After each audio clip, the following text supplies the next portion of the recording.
What's going on, guys? Billy here with billyshultzmusic, bringing you the easiest guitar tutorials on YouTube. Today we're learning how to play Life is Beautiful by Lil Peep. If you're new to the channel, please consider subscribing. I bring weekly guitar videos and tutorials for all your favorite songs and make them as easy as possible for you. Also, whenever you get done with the video, jump in the description below. I have a link there for a free ebook called Master the Guitar in 7 Days. Just a little gift for you guys coming to the channel, checking out the content. It's great for all skill levels, but especially for beginners. So when you're done with the video, go in the description, check that out. But right now, let's jump into it. This is how you play the song.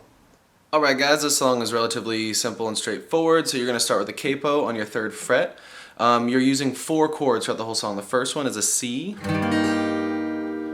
which is your ring finger on the 3rd fret on your A string, and then your middle finger on the 2nd fret on the D string, and then your index finger on the 1st fret on the B string. The second chord is a D chord, so it's going to be your index finger on your 2nd fret on your G string, your ring finger on your 3rd fret on your B string, and then your middle finger on your 2nd fret on your high E string.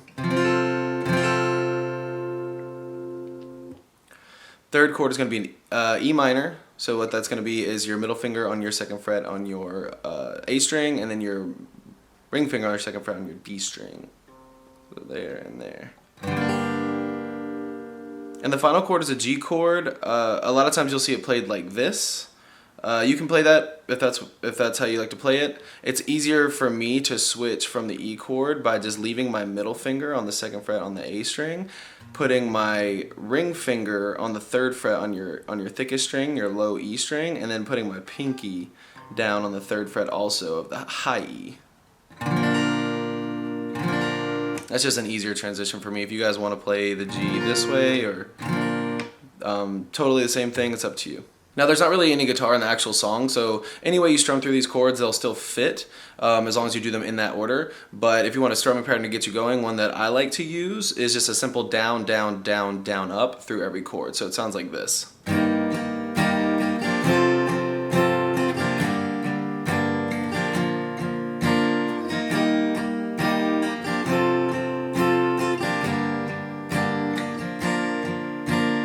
Down, down, down, down, up, down, down, down, down, up, down, down, down, down, up, down, down, down, down, up. There you have it, guys. That's all there is to it. If this video was helpful, please consider giving it a thumbs up and subscribing if you're not a subscriber already. Don't forget to jump in the description to go get your free ebook called Master the Guitar in 7 Days. Any comments or questions or concerns or songs that you'd want me to teach you guys, leave all that in the comment section below, and we'll see you in the next video.